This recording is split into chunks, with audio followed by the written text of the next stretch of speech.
This isn't your average business podcast, and he's not your average host. This is the James Altucher Show.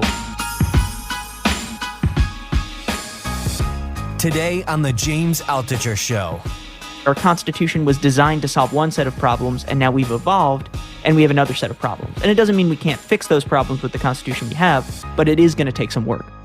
So it's a great point that you make, though, that times have changed since 1787 or whenever the Constitutional Convention was. You could go to the moon and back in the time it took Thomas Jefferson to get from Philadelphia to Baltimore. Are we trying to fix a system that has been broken in various ways, or is there a way to maybe address top down rather than, I don't know which direction I'm going, but are we just putting a Band-Aid on the problem? And again, I don't know. I'm just asking it because you wrote the book on democracy. No, absolutely. And I don't know. I wrote a book on democracy. I wouldn't say I wrote the book on democracy. But it's called Democracy in one book. That's okay. I guess I have to own up to that. And it's a great book. It's a great history. It's a great listing of the problems and the solutions, and we're just talking about it.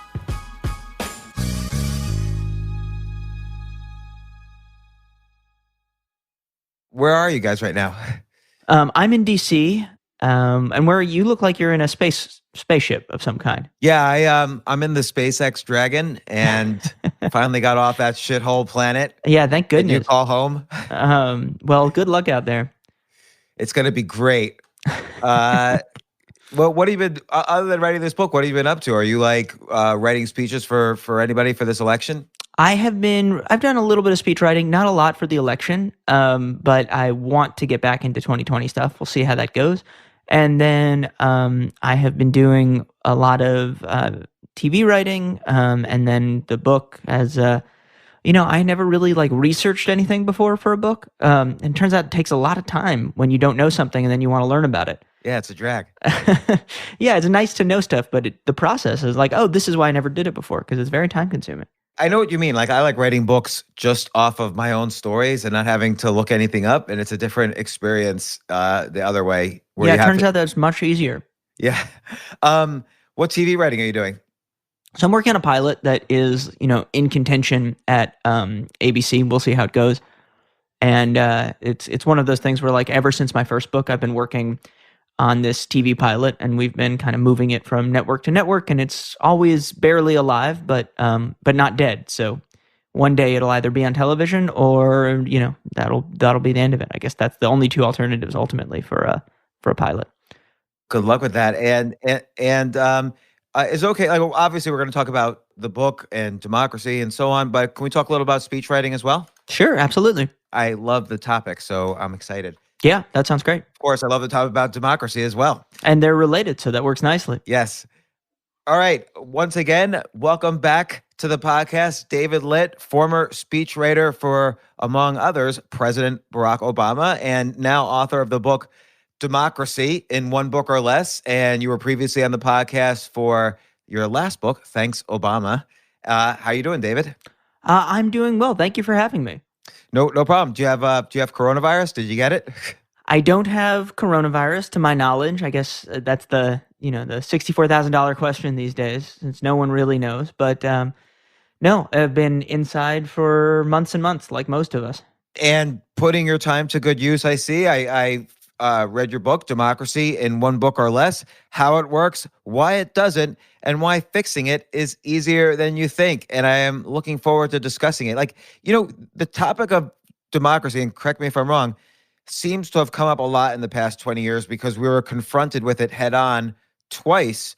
Both, and you bring these examples up, both in the 2000 election and the 2016 election, where the popular vote and the Electoral College didn't agree for the first time since, I believe, 1888. That's right. I think that one of the things that really shocked me when I was researching this book was how different one's experience of America and what American democracy stands for must be depending on how old you are. I'm 33 years old, which by most standards is still a young person. But one of the summer researchers who I worked with on the book, he was 19 when he worked on it. And I had this moment of realizing, when he was born, of the 5 presidential elections, that have happened during his lifetime, in 2 of those, so 40%, The people wanted one president, and we got a different president. And so that's just the tip of the iceberg. But I think for young people in particular, and for all of us who have lived through the last 20 years and watched the erosion of our democratic process, there is this feeling that the things that used to make America America are at risk. They're not gone, and we can bring them back, but they're definitely sliding in the wrong direction. Yeah, and you bring up several examples where you think, the promise of democracy is in question, and I want to talk about all of them. And if there's time, I'd also love to talk to you about your speech writing experience, because I want to be a political speechwriter now. That's going to be my next career, and you're going to tell me how on this podcast. But we'll start with democracy, and let's start with the Electoral College, which is, it wasn't the first example you brought up in the book, but it is the one I think on most people's minds. But first, let me ask you this. If I say to the average person around the world, is the United States a democracy? They always say yes, even though it's technically by the Constitution not a democracy. It's what's called a republic, where we're a somewhat tightly held confederation of independent voting bodies that come together to vote for things like a president, for instance. Well, I would actually say we're both. I think this is a common rejoinder you're sometimes hearing, and it really worries me, where people like me say we're a democracy, we need to restore the values of our democracy, and some people kind of say, well, actually, we're a republic. Those aren't mutually exclusive. So a democracy just means that we elect our leaders, that ultimately we're in charge. I'm not a political scientist, so I'm sure that we could get more into that, but fundamentally, that's what a democracy means. A republic is the way that we're organized. So, for example, one type of democracy would be a direct democracy, where we all vote on every law. And that's how ancient Athens kind of did it. That didn't work for a variety of reasons. Our founders did not want to do that, and I think it was a wise decision on their part. So they established a republic, a representative republic, where we have representatives who we elect, and then they use their judgment and they vote on our behalf, and then we re-elect them, or we fire them and replace them with someone else. So the idea that being a democracy and a republic are mutually exclusive, I think that's actually been entered into the bloodstream of the national conversation as a way of saying, oh, so it's okay if we're not really a democracy anymore. I think nothing could be further from the truth. We have to be both of those things. Right, and I think you can maybe argue there's a spectrum of democracy, like you give one extreme, which is everybody votes on everything, and the other extreme is no democracy at all, and we're closer to the first extreme. And one of the things that kind of gets in the way of people's thinking about this is the Electoral College, which is this idea that we don't really vote for a president. We vote for a slate of electors in our states, and then that Electoral College gets together somehow and votes in December. The actual election for presidency occurs in December, not November, like many people think. It's just the vote for the electors occurs in November. This is carved out in the Constitution, which underlines all sorts of other issues about, the Constitution. But let's just focus on this. Why is there an Electoral College? Why couldn't they just directly vote for president and forget the state by state voting? So that we have an Electoral College for a variety of reasons, and they're all bad. In the book, I talk about a lot of issues, and I try to address them in a nuanced way and say, there really are arguments for and against, and there's unintended consequences. We have to be careful. The Electoral College is just dumb. I mean, if somebody, I use it as a litmus test. If someone says they know what they're talking about and says that the Electoral College is a good idea, they don't know what they're talking about. And I'll explain why that is. So the Electoral College we have for a few reasons, but let me start actually with why we don't have it. So the idea that small states might benefit from the Electoral College, like small states benefit in the Senate, because we have a Senate where every state gets 2 senators, even if you're Wyoming with relatively few people or California with a ton of people. But in the Electoral College, California still has way, way more electoral votes than Wyoming. So small states still, for the most part, get overlooked. Rural areas get overlooked for the most part in the Electoral College. If you're a rural voter in a rural state like Kentucky or Arkansas or Vermont, presidential candidates are not knocking down your door. The only thing that matters because of the Electoral College are swing states, states that might tip the election one way or the other if the election is really close. And the weird thing about swing states is they are not designed to favor one party over the other. It's totally random. So right now, the Electoral College favors Trump. In 2012, when I worked for Barack Obama's reelection campaign, the Electoral College actually favored Obama. He could have lost the popular vote probably by about 1.5 points and still won the presidency. So David, I'm sorry to interrupt. So when you say the Electoral College favors someone, you're saying that they have a buffer of popular votes they could lose but still win the election. That's exactly right. So why does it right now favor Trump, for instance? I'm just trying to understand the math. No, I appreciate that. And I will say, we were talking before we started recording, I'm not used to knowing things. This was a knowing things book. And so sometimes I like get ahead of my skis a little bit. So please do stop me and jump in. The whole point of this book was to learn about stuff and talk about it in a way that doesn't sound boring or overly, I'm an expert. And I'm certainly not an expert. So if I start to sound a little too wonky, get in there and stop me. And I appreciate you doing that. All right. If you look at the Electoral College right now, a lot of those Midwestern states that put President Trump over the top in 2016 and could theoretically do that again, Wisconsin, Michigan, Pennsylvania, those states are states that are disproportionately, they have voters who are not college educated and voters who are white. And if you look at that group of voters, just demographically, Trump wins a much higher percentage of that group than other groups. And so you have a few states that are specifically skewed toward Trump just because of the demographics, and those states happen to be near the tipping point. And the tipping point is just, if the election came down to one state, which state would it be? This reminds me of, I don't know if you ever read, Isaac Asimov has a short story about this where he wrote like 50 years ago, where basically they figured, first they had computers figure out which one state was the only state that should vote to represent everything. And then they put it down to which county, which town. And then finally, there was one household that was the swing household. And so every election was decided by, a computer would pick which household was the swing household. I had no idea about that, but that's becoming really shockingly accurate.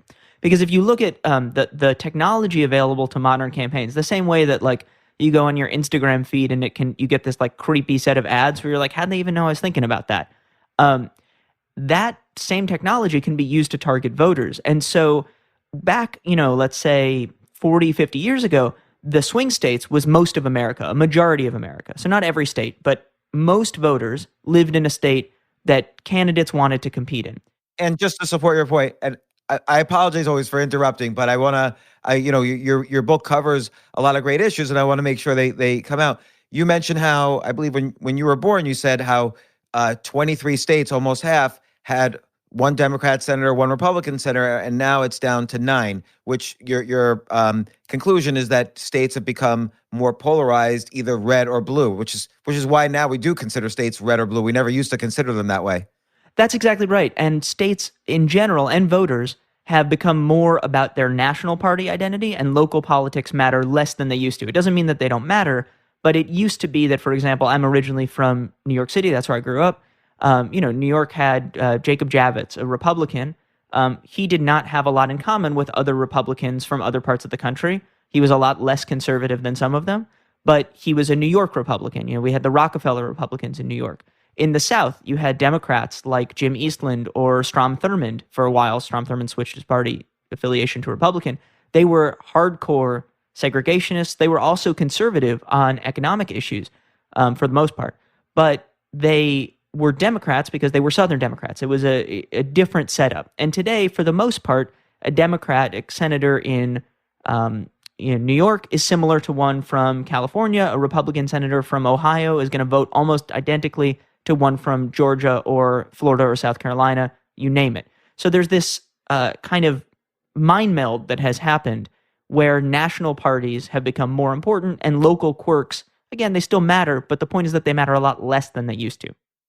Right. So you made a point about how the ostensible reason people argue for an electoral college is because smaller population states can feel like they have more representation in electing a national leader. And on a local level, because each state has 2 senators and that's fixed, Wyoming, which has a fraction of the population of California, has equal representation in one of the major governing bodies of the U.S.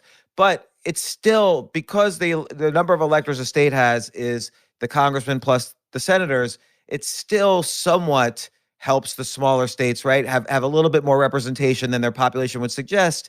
Otherwise, and I'm just playing devil's advocate. Otherwise, you could say New York, California, and maybe Chicago would form this oligarchy that would elect the president every 4 years.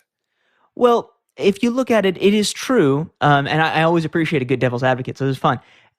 It is true that if you look at it, small states get a tiny, tiny advantage. They punch a little bit above their weight in the Electoral College, but by so little that it doesn't really make a difference in terms of whose interests matter. So, for example, in the Senate, because that's the perfect example of a place where small states are punching way above their weight, if people in Wyoming care a ton about one issue, that matters a lot more than if people in California care about that issue. In the Electoral College, the only thing that really matters is what do people in swing states care about. So you can be small or big, right? New Hampshire is a swing state. The preferences of voters in New Hampshire matter a lot to the presidential candidates. Michigan is a much bigger swing state. The preferences of voters in Michigan matter a lot. On the other hand, Wyoming and California, neither of them are paid a lot of attention in presidential years because they're not swing states. So the argument that it's helping small states doesn't really hold up when you look at the math. Now, what is interesting is that, because I think the next question then is like, so why do we have the Electoral College in the first place if it's not helping the small states? And the answer is, well, there's a few, but one of them, for example, is dirt roads. So when the country started out, the roads were obviously terrible. It took Thomas Jefferson once 6 days to get from Philadelphia to Baltimore. So that gives you a sense of how good the roads were, right? And if you had the election all at once in a big national popular vote, you couldn't have gotten the results in a few weeks or even necessarily a few months. So you had to do the election in multiple stages. So this was partly a logistical issue that we just don't have anymore. Another reason we have the Electoral College is property requirements for voting. And again, we don't have these anymore, but when America started out, in most states, you had to have a certain amount of money in order to vote. Now, if every voter counted, states would have been under pressure to lower their property requirements and therefore increase the number of voters that they had. And our founders didn't want to put pressure on states to loosen up their election restrictions. And then the final reason that we have the Electoral College is slavery. Because under, you brought this up, the electors is the number of electors you get is your number of senators plus your number of congressmen from your state, or Congress, members of Congress rather. Under the 3/5 compromise in the Constitution, which was the compromise that was there to protect slavery and ensure representation in Congress, states got credit, so to speak, for 3/5 of their enslaved population when it came to allocating the number of members of Congress they would get.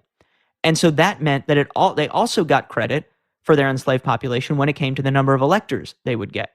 So the southern states really favored the Electoral College. Basically, everybody except James Madison demanded an Electoral College so that they would get extra representation for the enslaved people who were in those states. And actually, just a quirk of history, in the 1800 presidential election when Thomas Jefferson became president, if it had not been for the effect of the 3/5 compromise and the role that slavery played in the Electoral College, John Adams actually would have won re-election, and Thomas Jefferson would not have become a president. So, and Hamilton would have been totally different. There probably never would have been any Southern president. I think that was their main concern, right? Is that they would figured it would be nonstop Northern presidents that would get rid of slavery, and so they needed some kind of electoral mechanism to fix that. I don't know enough to say whether they're, other than that one election. I think George Washington certainly would have been president. And then from there, I don't know where we would have gone. But I do think there was this dividing line. This is an important thing, and it runs through the entire book and, more importantly, through our entire political system. Our country was founded where the big dividing line was not partisan, it was regional. So North and South were often on opposite sides of issues. And most importantly, the single most important issue facing America, which was slavery. Today, partisanship has replaced region for the most part. So, I live in Washington, D.C. right now. There are almost no Republicans live here other than ones who run the country at the moment. But if you talk to a Republican living in D.C., they're probably going to agree on most issues with a Republican living anywhere else in the country, and same for Democrats, as opposed to saying they believe in representing the interests of D.C. or whatever state they're from. So again, that replacement of national partisanship over local and regional issues means that our Constitution was designed to solve one set of problems, and now we've evolved and we have another set of problems. And it doesn't mean we can't fix those problems with the Constitution we have, but it is going to take some work. So it's a great point that you make, though, that times have changed since 1787 or whenever the Constitutional Convention was. It's as you point out in the book, you could go to the moon and back in the time it took Thomas Jefferson to get from Philadelphia to Baltimore. And so obviously we don't need these staged elections. You can argue, I mean, it would be nice if every argument about democracy, like for instance, this discussion about the Electoral College, didn't have any dividing line at all. So originally it was North versus South. Now it's Democrat versus Republican. It might have been issue-based, over the past 100 years, depending on the decade. But I'm wondering if we just get down to political philosophy, what's the best way to govern a country, I wonder if just pure popular vote, not state by state, not any buffer, any bridge in between, if just a pure popular vote would be the best way to not only elect a president, but even to pass our laws. Like you said, you didn't agree with the direct democracy of ancient Athens, but why can't the legislative branch just be, I'll go online, see what issues are up for vote today and vote. And the idea being it's harder than for lobbyists to campaign for specific issues or to campaign for specific presidents. Like money would pay much smaller issue in laws. So let's start with the Electoral College. I think no question, popular vote is the thing that makes sense in the Electoral College. And again, not because it helps one party or the other. I'm a Democrat, but there are some years when the Electoral College has benefited Democrats. I still think we should get rid of it. When it comes to our specific laws, I do think we need to recognize how complicated government is and how complicated our laws are. So you do need to figure out some way for the details of laws to not be made by, for example, like I'd say I have spent the last 2 years researching democracy. I know more, I would hope, than like your average person on the street about a lot of issues. There's no reason that I should be there crafting our individual laws. Now, and I'm just going to give you some examples of like how detailed those laws get. I'm trying to think of specifics that I'm using. So here's a good example, right? Like the FAA, how they inspect aircraft and the exact rules for how they inspect aircraft. We all want to make sure that our planes don't crash. That's important. But what kind of FAA inspection process is going to help make that happen versus how do we make sure that airlines are able to continue to innovate and do all of those things? That's really complicated stuff, and it's good to have people whose full-time job it is to understand it try to understand it. Now, there are things we need to do to get money out of the process and all of that, but I do think that a direct democracy, be weighing. It would be a little bit like if you weren't ordering off the menu at a restaurant, but instead you were saying like, okay, I'm going to actually give you a recipe. And like sometimes you want a chef in the kitchen who cooks what you want them to cook, but they do it with the skills that they have. I know that was a very long way of talking about it. Right. No. And I think this is a really fascinating discussion because I don't know the answer, but your book brings up many examples where Congress is sort of, I don't want to say corrupt, but sort of dysfunctional in how they address proposed laws. So sometimes they hide them in committee. Sometimes they throw in all these extra amendments that prevent them from getting voted on. Sometimes they have, over the years, they've had filibusters and, laws have to change in order to almost get Congress to stop stepping on itself. And you solve the problem immediately for many laws. I don't know how many, but you solve the problem immediately if you just say, hey, just let everybody vote for this and forget all this, dysfunction from Congress. And you do see certain states, for example, open up ballot initiatives, and that can be really helpful, especially with big, broad ideas. So, for example, in Florida, they had a law that was, it said if you have ever committed a felony, you can't vote for life in Florida, even if you've done your time. And this was a totally racist law. It came straight out of not even Jim Crow, it was before Jim Crow, 1868. White supremacists in Florida passed this law, and it was overturned at the ballot box by voters. So there are instances in which direct democracy, when applied carefully and in the right way, absolutely can help because things get entrenched by politicians. Politicians want to keep their own power, and that can be a helpful check on politicians. The flip side of all of that is the way I tend to think about it. I'm going to go out on a limb and say I think Abraham Lincoln was a pretty smart guy, And I just always tend to go back to, and I never I never get the order exactly right, but of the people, by the people, and for the people. Now, that's different than direct democracy. It's not about who is participating in every decision. It's about who gets to pick our representatives and who those representatives are looking out for. So when you look at Congress, the biggest problem with a lot of the rules in Congress and a lot of the way that Congress works, and also the lobbying industry and the influence industry that has been built up around Congress, is that too many times people are making public policy, but they're not acting in the public interest. And they're not even claiming to act in the public interest. So, and I should say, I mean, I am married to a congressional staffer. I know a ton of congressional staffers. They work really hard and they care a lot about these issues. And they really want to make America a better place by and large. The challenge is, for example, we have lobbying where the amount of money spent on lobbying has more than doubled in the last 20 years. So we have this bizarre situation where most people who are paid to make public policy are not actually working for the public. They're working for someone else. Most of the time, that's some sort of corporate interest, but it could be any number of people. I mean, it could be the ACLU, but mostly it's corporations. And when you have the majority of people whose job it is to make policy working for somebody who is not the people, it's not a surprise when the policy that results is so often not what would make sense if you were considering the public interest. Yeah. So again, I wonder, because there's so many competing interests, like there's issues are sort of divided down party lines. Even if a congressman or senator doesn't necessarily believe in an issue, they usually vote along party lines because they're trying to balance it with other interests they have that they also want other people to vote down party lines. Then you have the lobbying influence. So whoever spends more money on an issue tends to get results. Then you have the incumbent issue, which is that despite the fact that we elect our representatives, in the overwhelming number of elections, whoever was already in office stays in office because of nothing other than name recognition. And I wonder, again, if I agree with you that a lot of laws are too complicated for the average voter, but they also seem to be too complicated for the average person in Congress, to be honest. So I'm wondering again, like, what's the danger? I wonder if there's no way to experiment, obviously, and it's never going to happen. So this is just theoretical. But what do you think is the danger of direct democracy on even the laws? Well, and again, I want to make clear, because these terms are so, I want to be precise.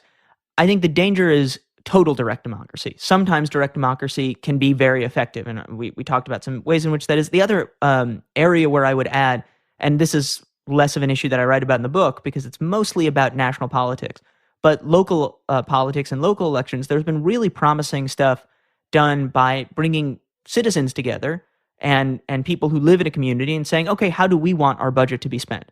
And there was I think some skepticism that might work, but actually there's definitely a place for that. It's not necessarily the only way to make policy, but there should be more of it than we currently have. To go back to this issue of total direct democracy, the challenge becomes, we already, you described one problem we have in American politics, the polarization we have. We have a system where incumbents have a huge advantage, a variety of issues. But we also have this challenge where it's very hard to do things in people's long-term interests, and it's very hard to convey a nuanced idea. I mean, back in my former life as a speechwriter, you always had people pointing out bumper sticker slogans tend to do very well, and it's really hard to push back on those. And I think it was Mark Twain who said, a lie can travel halfway around the world while the truth is putting its shoes on.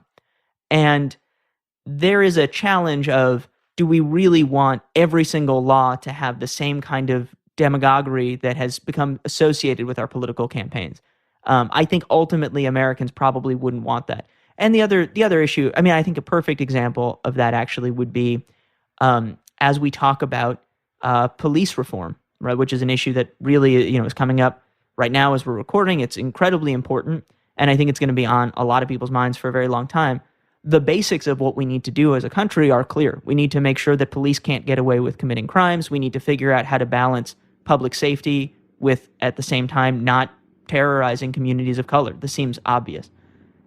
The details are more complicated. So sometimes the question is, how do you do the big thing that we all agree needs to get done? But how do you actually pull those levers in a way that makes that happen? And I think, ultimately, that's why a representative republic can work and has worked in many, many cases. I mean, I go back through a lot of American history in the book. There's a lot of moments when we have not lived up to the idea of America, but there's also moments when we have, and we've done some extraordinary things. So I'm writing this book from a perspective as someone who really does believe in the idea of America. And I think the question now is how we extend that idea, expand it for more people, and keep it alive when it's under threat. But are we trying to fix a system that has been broken in various ways, or is there a way to maybe address top down rather than I don't know which direction I'm going, but top down? Like, for instance, you gave the stunning example where a law in the House would often have to go through what was then the Rules Committee in order to determine what the rules of it actually being presented to the members of the House in order to be voted on, and that was just so corrupt and or at least dysfunctional in terms of like passing the laws that govern a country. That are we just putting a Band-Aid on the problem? And again, I don't know. I'm just asking it because you wrote the book on democracy. No, absolutely. And I don't know. I wrote a book on democracy. I wouldn't say I wrote the book on democracy. It's called Democracy in one book. That's okay. I guess I have to own up to that. And it's a great book. It's a great history. It's a great listing of the problems and the solutions. And we're just talking about it. Okay. So now that I've vamped a little bit to try to think about a way to answer your question, because it's a good question, it's a tough question. I would say when you look at the system in the House, for example, like the Rules Committee, and what I write about in the book is the way, and this is still true, any bill that goes to the House floor needs to have its own special rule. And that basically means like how much time is allocated for debate, how many people can speak for it, speak against it, all sorts of stuff like that. It used to be that the Rules Committee was independent of the Speaker's office and any other part of the House and was extremely powerful. And so during the beginning of the Civil Rights era, you had this guy, Judge Smith, who was a Virginian in charge of the Rules Committee and was racist even by like racist standards. And he just wouldn't let any civil rights bill get a rule passed, which meant it couldn't go to the floor. So he was using a procedural trick to hold up the works. But what then the Speaker of the House, Sam Rayburn, did was take power away from the Rules Committee. Now the Rules Committee is essentially an extension of the Speaker's office. And I think that's an example of figuring out a way to make the system work better rather than saying, this is just completely not working. We got to break it and start all over. So there are ways we can do that. You brought up the issue of Band-Aids. And I think that, I think the body politic is a lot like any other body where the goal ultimately, and I say this as somebody who is like a sort of early stage adult where there's stuff going on, every so often my shoulder hurts and it's like, okay, that's not going to get fixed, right? That you can improve it, but you're not going backwards. You're not going to get like, you can't be young again. And I think that actually like that idea of how do we solve the problems, right? How do we patch things up when we need to? How do we build the plane when we're flying it? Democracy is so far from perfect, but it is, to paraphrase Winston Churchill, it's so much better than anything else out there. And the goal should not be to say, how do we create a perfect democracy that never needs any other patching up? The goal should be to say, how do we fix the problems that we have? How do we diagnose and treat the conditions that we're facing in this moment? And you know what? The next generation is going to have their own set of problems they have to solve. The best we can hope for, but it's a huge achievement, is to pass along a country that can fix its own problems, not a country without problems. Very interesting. And I think I do tend to agree that the Electoral College has served its purpose. Anything that had the original purpose of A, let's protect slavery, and B, it takes us a long time to get from Philadelphia to Baltimore, which is now one train stop from each other on Amtrak. Those are probably outdated systems.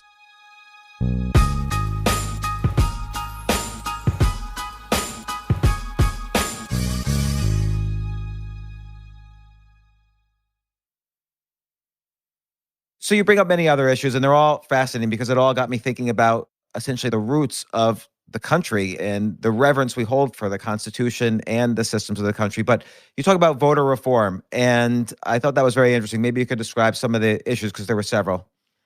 To me, the big story of voting in America right now is that we are in a period where voting rights are under attack in a way that they have not been in most Americans' lifetimes, unless you're old enough to remember the civil rights era clearly. And so along almost every dimension, you see that it is harder to vote. Fewer people are even legally allowed to vote. So voting rights have been taken away from more people. And then most of the restrictions on voting are disproportionately affecting Black people, brown people, young people. And this is not an accident. It's because those groups have become associated with one of our two political parties. And so in a lot of cases, people are trying to win elections by altering who can vote, as opposed to by trying to win over voters and persuade them. And I looked up some statistics after reading the book, and even though the voter turnout, so let's say we're talking about African Americans. So African Americans represent between 12 and 13% of the adult population.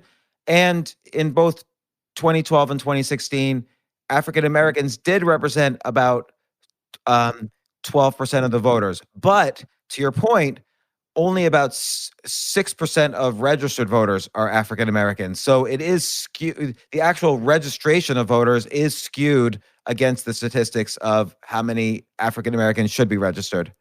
So I should make a couple of things clear. So one is that there's no question that there are unregistered voters of all races. And in fact, if you look at Donald Trump, I mean, his campaign could theoretically benefit tremendously by registering voters, because there's his base, which tends to be, if you look at his best demographic slice, right, that's white non-college educated voters, especially white male non-college educated voters.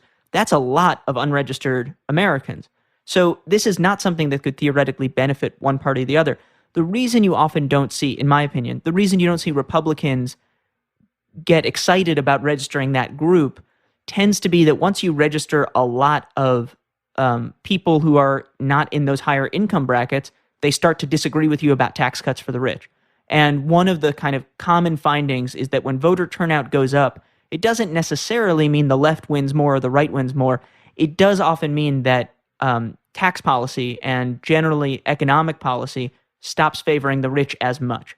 So the Republican Party, which is organized around this guiding principle of tax cuts for wealthy people, that's not necessarily a pool of unregistered voters they want to tap into. It is easier, if you look at just the incentives, for them to make registration hard for everybody. All that said, if you look at the way that America generally works, so you brought up Black voters, and it is absolutely true. I mean, for example, I worked on the 2012 campaign. Black voters came out in huge numbers.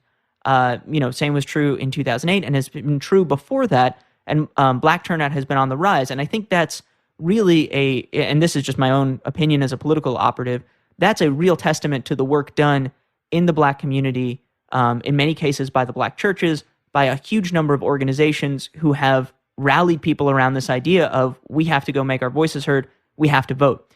But it is much harder to vote for Black and brown people than it is for white people. Just to give you one example, in 2012, like you said, voter turnout among Black voters was relatively equal to the population as a whole. I think it might have actually been even slightly higher. But Black voters on average had to wait 23 minutes to vote, and white voters had to wait for 12 minutes to vote. And so the act of casting a ballot was about twice as difficult just on election day for a Black voter as a white voter.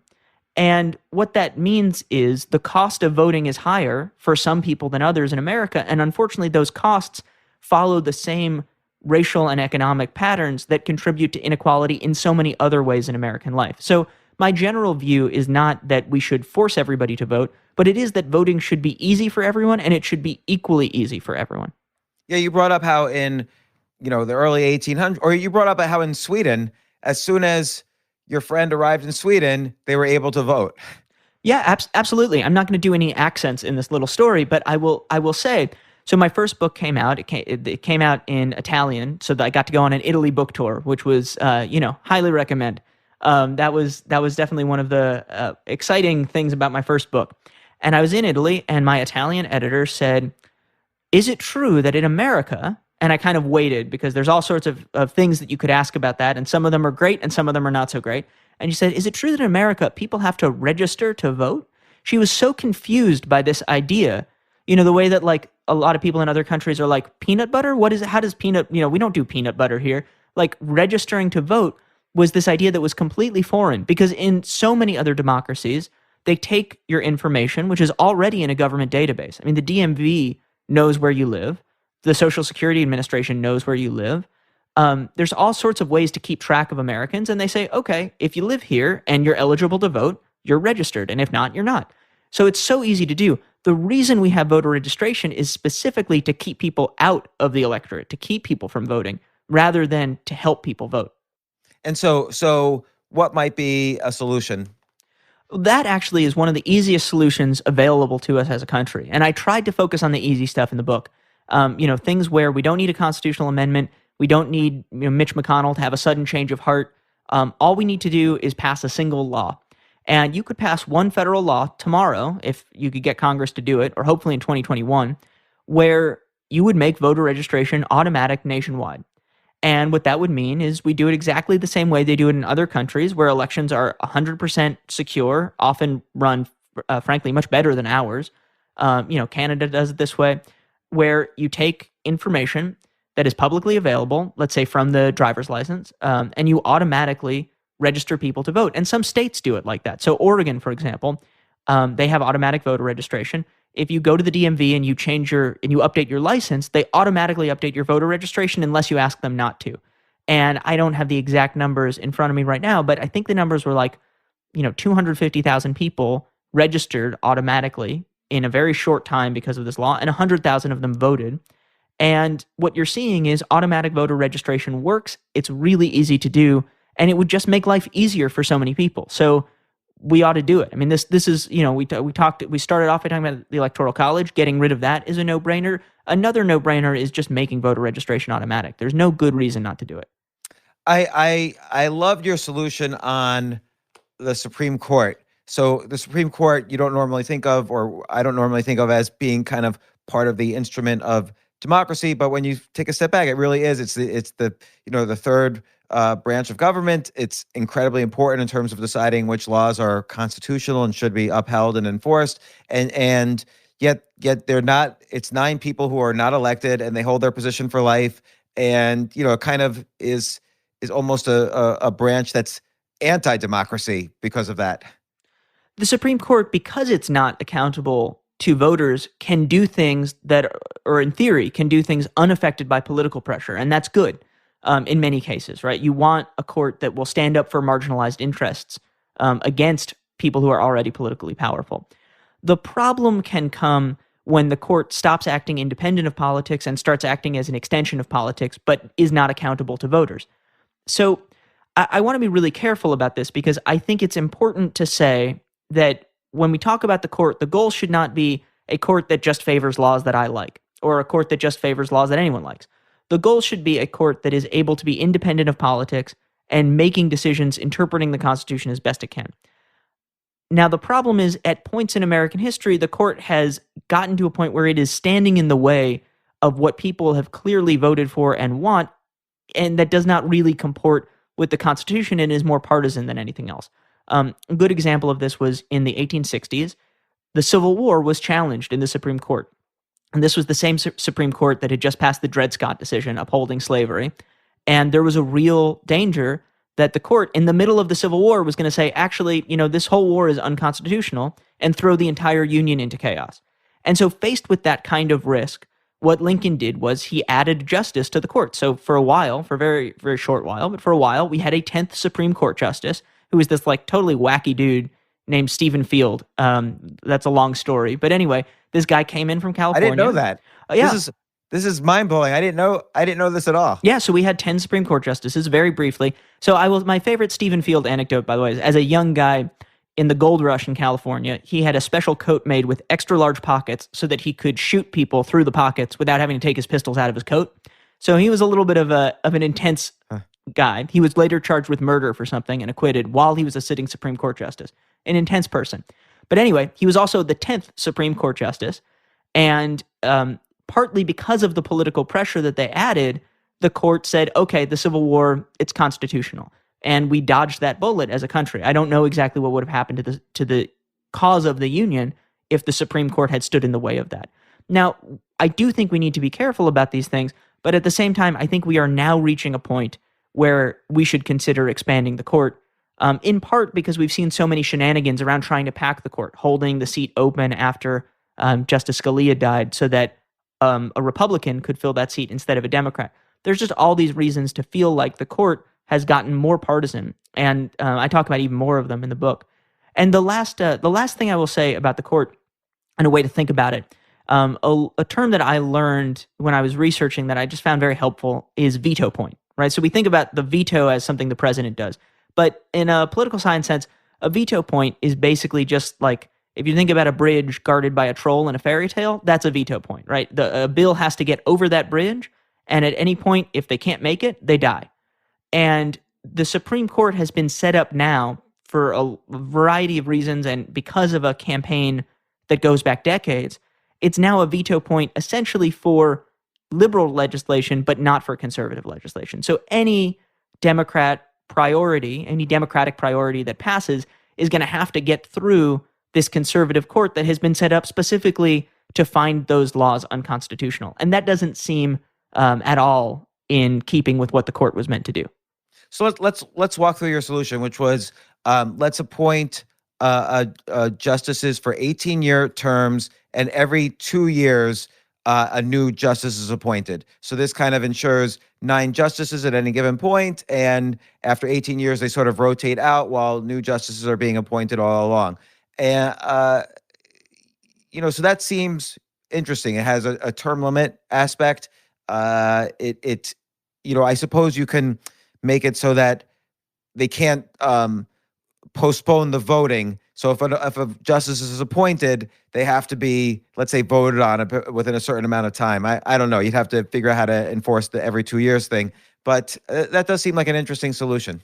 I think it's a great solution, and it by the way, is not my solution. Like most of the stuff in the book, I try to be very clear about this. I didn't come up with this stuff. What I tried to do was just compile really interesting, smart ideas that other people have come up with and put them all in one place. Gabe Roth, who's a nonpartisan guy, he founded a nonpartisan organization called Fix the Court, and he has been advocating this idea because the Constitution says every federal judge is appointed for life. I think there's a few, like maybe Admiralty Court, some small number are not. So 99%, the vast majority of federal judges are appointed for life, including Supreme Court justices. So you can't say you're term limited and then you have to leave the bench entirely. But what Gabe pointed out is they don't say where those justices have to serve. So you could have a justice serve for 18 years, and then once their term is up, they rotate down to a lower federal court and someone else steps up, whether it's an existing federal judge or a new nominee.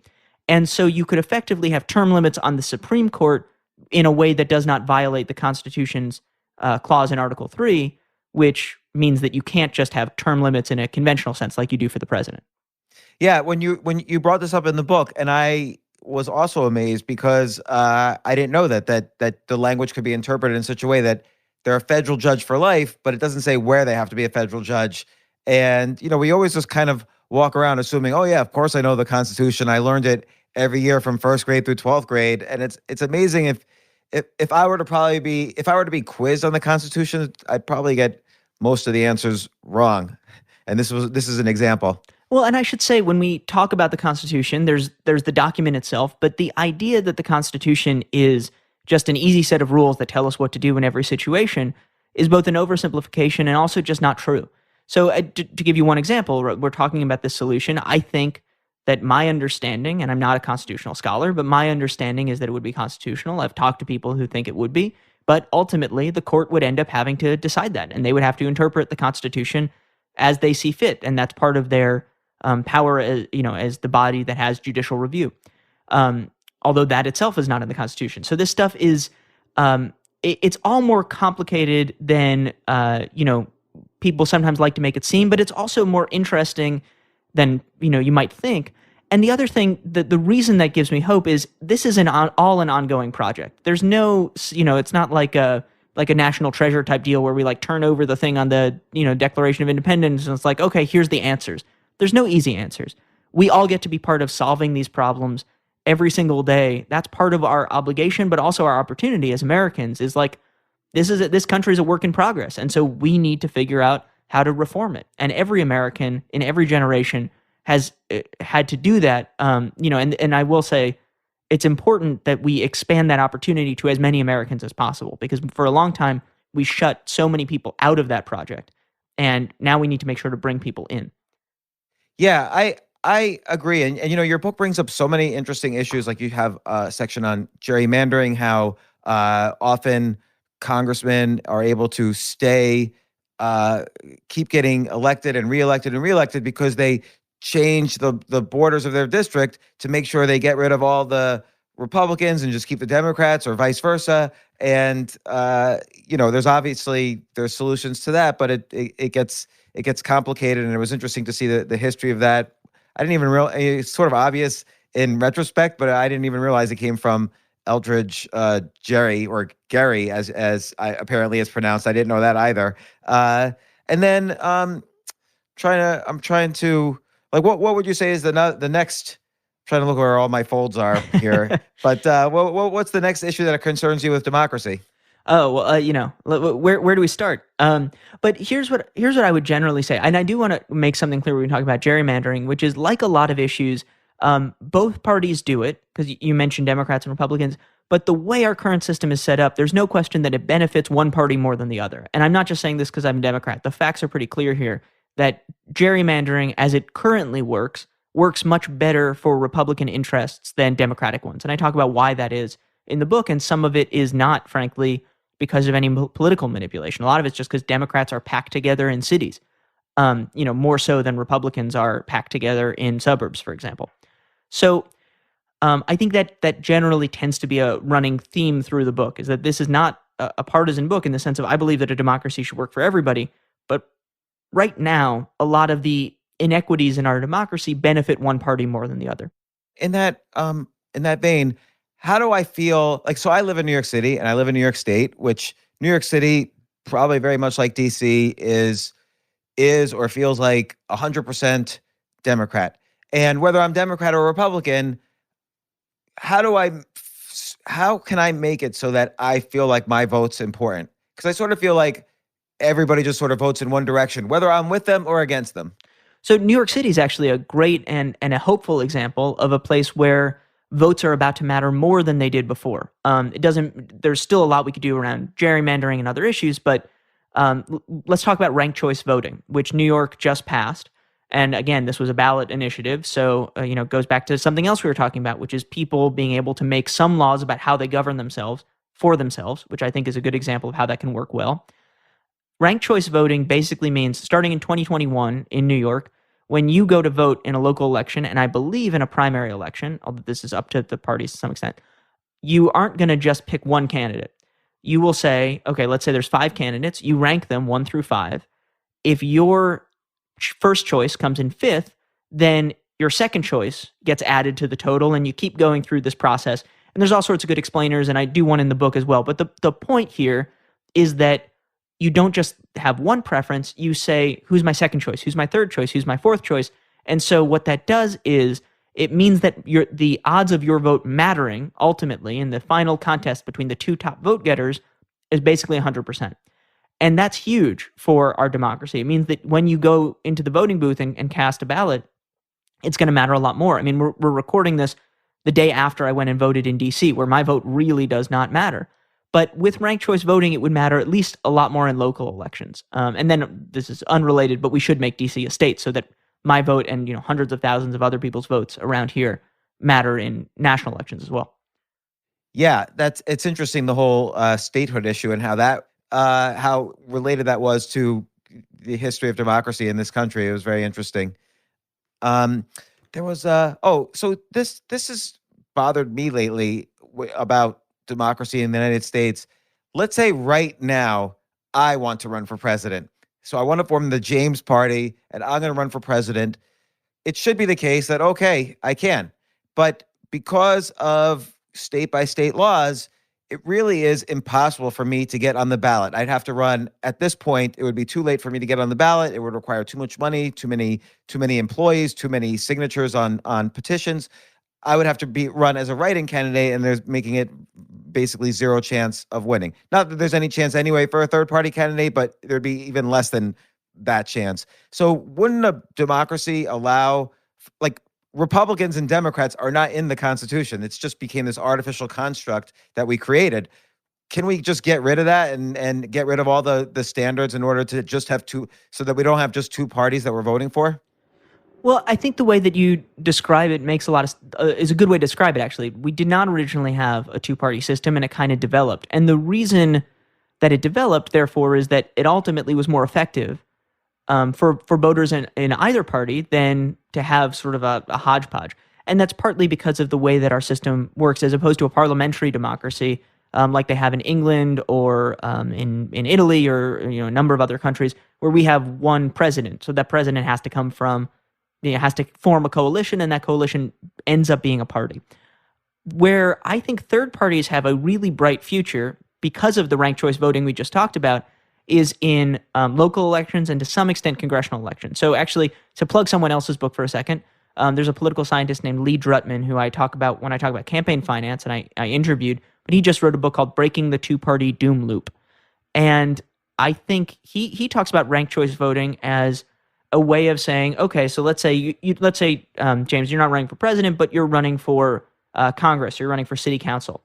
You can run under your own banner, and because of ranked choice voting, somebody can say, well, my first choice is the Democrat, but if the Democrat doesn't win, then rather than just have the Republican win, I want James to win. And so sometimes you might be the consensus candidate, and people would come together and support you, or you could see a situation where somebody says, well, I'm the Democratic Socialist running in this very, very blue area, so I'm going to run against a more corporate-backed Democrat or a more establishment Democrat or however you want to call it, and that ends up being the real election. So there's all sorts of different ways we can expand the options available to people at a local level, and that will ultimately trickle up and affect what national parties are doing. But I do think the place to start would not be the presidency, if that makes sense. Yeah, but it's interesting, though, like in the Democratic primaries, in a lot of polls, the front runner changed, let's say from Bernie Sanders to Joe Biden to whoever. But a lot of at different times during these polls, a lot of the winner on the second choice was often Andrew Yang. And, it would have made a big difference. He was eliminated fairly early on or sort of in the middle, but it probably would have made a ranked choice voting would have made a big difference for his candidacy as opposed to many of the others. I think in general, ranked choice voting is helpful for candidates who are appealing to people, but people say, I don't know that I want to throw away my vote on someone I don't think is going to win. Because that is the truth of American politics right now is we have a two-party system, or even in a primary, there's a front runner and then a challenger. And, maybe a third person who's kind of in the mix. If you're not voting for one of those people, you're essentially wasting your vote. Now, you can do that because you want to express your opinion, but it's not actually doing anything to affect the outcome. If you have something like ranked choice voting, it does create a system where you know that you don't have to choose between who you want to vote for, who you think would be the best representative, and who you think has a chance, because everybody has a chance. And so that makes a big difference. And I think then it changes the way those campaigns are covered. So right now, coverage only goes to one candidate, maybe two or three candidates.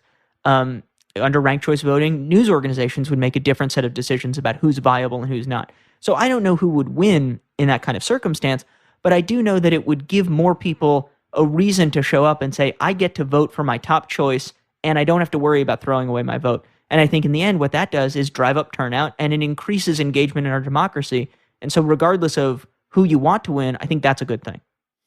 I agree. And I think there are so many, this is such a fascinating subject, really, because the United States, through its history, has often been a model for the constitutions of many other governments. And, it's good and healthy, I think, to question both the history of our democracy, the roots of it, what problems may still exist, what the solutions are. I think you do such a great job of that. And obviously you're a speechwriter. You have a very great writing style. You tell the stories great. And I was riveted throughout this whole thing. I'm curious. I also recently finished a book, These Truths by Jill Lepore. It's a great book about American history if you haven't checked it out. So I kind of read this right after that. So I was fueled by my questions from that when I jumped into your book. So it was a good compliment. And but I do want to ask you, what's the essence of a good speech? Barack Obama was known for giving such excellent speeches. You were a speechwriter for Obama. What's Tell me the secrets of a good speech, either that you learned organically or you learned from Obama or you've learned since then. How would if you were to write a speech, what would you start thinking about? Well, I would say I learned that the secret of a really good speech is to have Barack Obama edit it and help write it and then deliver it. That really helps. If you can do that, you're going to be writing some excellent speeches. Okay, well, so let me steel man your ability here, which is how would you go about, just as professionally, how would you go about writing a speech for Donald Trump? Well, I get that question a lot, and honestly, and I say this, and not just a dodge, I wouldn't. And the reason is not just because I think Trump is awful. It's also because ultimately, what makes a good speech is it has to be rooted in something real and true. Right? The point is not just to say the words. The point is to change something. You want to change people's attitude. You want to change their behavior. So you have to know what you want to change, and it has to be grounded in some sort of objective truth. And then also, as a speechwriter, you do have to fundamentally agree with the person you're writing for. Not necessarily about every little thing, but I remember in 2012, people asked me, "Oh, well, if Mitt Romney wins, do you stay and write speeches for him?" And not only would he not have wanted me to do that, and I wouldn't have wanted to do that, but I wouldn't have been able to do a good job. And it's not because I think Mitt Romney is a bad person. I think he's done a lot recently to demonstrate that he is a pretty good person. But we just didn't agree about a lot of things. And so you need to fundamentally be on the same page about what you want to change with the person you're writing for. I think that's an important part of speech writing. So let's say there's candidate X that you largely agree with, Democrat or Republican, and you're thinking to yourself, okay, speech writing 101. What are the basic building blocks that I start with? What's this? Do you tell a story? Do you structure it like a story? Do you structure it around one theme, three themes? Is repetition important? Like, what are the elements of the trade? So I would start with this big question. I kind of alluded to it earlier, which is, what do we want to change, right? When I was writing at the White House, we said, well, what do we want the speech to look like? That almost always got us into trouble. If we said, what do we want the world to look like after the speech? That gets everyone moving in the right direction. And it also means that once everyone's agreed on that, it's easy to know what to put in, but more importantly, what to take out, which is really the essence of good writing. I say this having written a book that was like, something like an extra 100, 200 pages. And then I had to take out a lot of good stuff too, but it didn't belong in the book. And same with speeches. If it doesn't belong, you have to take it out. And so I would point to those two things. What do you want the world to look like when the speech is done? And therefore, what can you take out? And then the other thing I would say is, you mentioned storytelling, and I do think the more you can make arguments but construct them as stories, the more you can hold people's attention. So, I thought about that when I've written books. I thought about it when I'm writing speeches. And when I was at the White House, one of the most exciting and inspiring things I got to do was not actually to sit with the president and talk about his story, although that was obviously incredibly cool. It was to call someone up on the phone and say, hey, I read this article. You're let's say with the minimum wage, you're a business owner who pays your employees more than the minimum wage because when you were growing up, you had a bunch of minimum wage jobs and you understood that it's really hard to make ends meet on minimum wage. Tell me about your life. Tell me about that. And then a couple of days later, that person would, unbeknownst to them, hear their story from the president of the United States. And that makes that case so much more effectively than just saying the words. You need to know the argument, but you also need to know the story. I think, often in a speech, you look at it, and if it's not satisfying, it's because one of those two things is missing. It doesn't have a good argument or it doesn't have a good story. And then what's the role of, kind of these speech techniques, like, so Ted Sorensen, who was speechwriter for John F. Kennedy, he has that one line that stands out, ask not what your country can do for you, ask what you can do for your country. I forgot what that's called, like an aphorism, something like that. What's the use of repetition of these kind of classic speech techniques, of that one quote that rises above the rest? I have a dream, or you have nothing to fear but fear itself. So I will say you got to be careful, rather. I was going to say you have to be complicated. I think we're all complicated. You have to be careful with that kind of thing. Because lots of us would love to sound like Martin Luther King or John F. Kennedy, but there's a reason that they were Martin Luther King and John F. Kennedy, respectively. I mean, that's a hard thing to do. And so every so often, I'll watch like a celebrity or a CEO and they give a big soaring line and it falls flat. And you think, okay, they are clearly in their head. They're like, oh, I sound like Martin Luther King. And you're like, dude, you do not sound like Martin Luther King. So you have to meet the moment in the right way. But I think what everyone can take from all of that is that you mentioned repetition. And to some extent, what you described, I don't remember the rhetorical name for it either, but the kind of ask not what your country can do for you construction of a line. These are just ways of getting ideas and words to stick in people's heads. I think a great way to think about it is like a good country song or a song from a Broadway musical will often take the same idea or the same line, and it'll repeat it at intervals, but with maybe a twist each time and kind of develop the idea. And a lot of that is because a listener rather than a reader can't go back. So if you're reading something that I write and it's a little confusing, then you can go back and double check it. Or if there was some idea and you kind of liked it, you can always go back and say, what was that idea? I really liked that idea. In a speech, if you're sitting there in the audience, you don't get to go backwards. So you need to make sure that you have some way of layering in the central idea of your speech so that people listen to it, and then right when they're about to forget what it exactly was that you were saying, you say it again. I think that can be very, very important. And when you overlook that, the audience notices.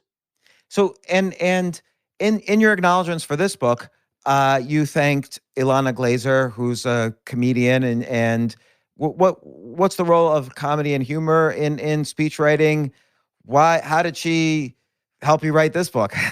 Well, so Abby and Alana from Broad City and we worked together on a TV show kind of loosely based on my last book. And really ever since that book came out, and we're kind of working it through the TV writing process, but it's been really fun to get to write this whole new medium, which is, I've never written a television script before. And so they've kind of been like the kind of comedy, I was going to say Godfathers, but that's not, godparents. It doesn't have the same mob connotation. I don't know. Yeah. Whatever you would call it, the sort of comedy babysitters through this process. And it's been really interesting.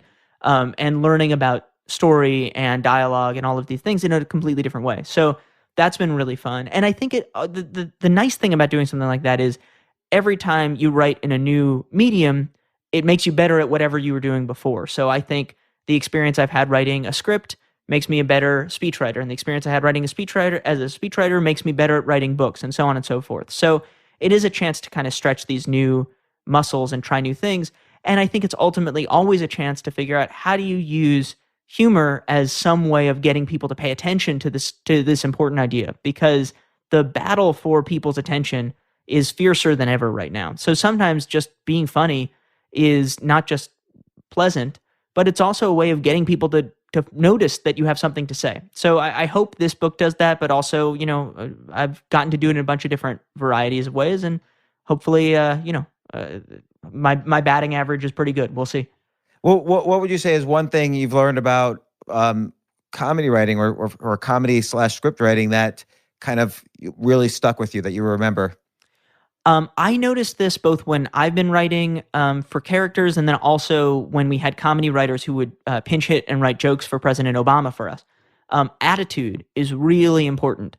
So a lot of jokes, if you watch, pick a show you love, like a comedy you love, and a lot of the time the jokes are really about attitude and about reaction, as opposed to being about a series of funny words on a page. And I come from, I edited a humor magazine in college, and then I went into speech writing. So these are all they're very like wordy media.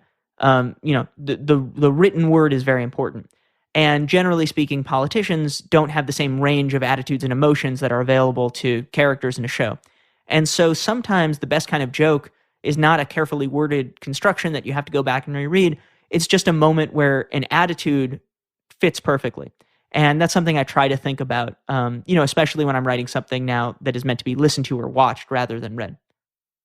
Well, David Litt, former speechwriter for President Obama, author of the previous New York Times bestselling book, Thanks, Obama, and now the author of the brand new book, Democracy in One Book or Less. And the subtitle is How It Works, Why It Doesn't, and Why Fixing It is Easier Than You Think. I really do think this book is really important. People should take the time to understand the history of the government we live in, the political structure we live in, how it works, how to think about it, because everybody argues about it, but nobody really thinks about it. And I think this is a good place to learn enough so you can think about it. And it really was educational and thought-provoking and got me thinking about a lot of topics. So I'm glad you wrote it. And thanks for once again coming on the podcast. I appreciate it. Thank you so much for having me back. This was fun. Yeah. And when's your next book? What are you doing next? Oh, are you going to do the TV show next, but after that? Yeah, I don't know. I mean, the only thing I know in the short term is that I would like to figure out how to be helpful in 2020, because I think whatever we're all doing next, 2020, November 2020 is going to be a very important thing for making sure things go better than they're going right now. Do you think you'll write some speeches for the Democratic campaign? I have no idea. I mean, they have, the speech writing is a full-time job, and I'm not a full-time speechwriter these days. But I do think, one of the things I talk about in the book is that all of us have some obligation to figure out how we can help. And I am hoping to practice what I preach a little bit. Here's an idea for you, just randomly. You should do a podcast about speeches where each episode is a different speech from history. Let's say it's George Washington's last speech as president, or the I Have a Dream speech, or Robert F. Kennedy on, in April 1968, the day Martin Luther King was assassinated. It was such a beautiful speech. And just analyze the good, the bad, and ugly of each speech. Like, I know I would be obsessed with a podcast like that, but it doesn't even have to be a podcast. You could do it on something like genius.com, where you post a speech and then annotate it. And I don't know, I would be totally obsessed with a site or podcast like that. But that's just me. That's a good idea. I've got my next project. This is good. Excellent. Well, thanks again. Appreciate it. Thanks, James.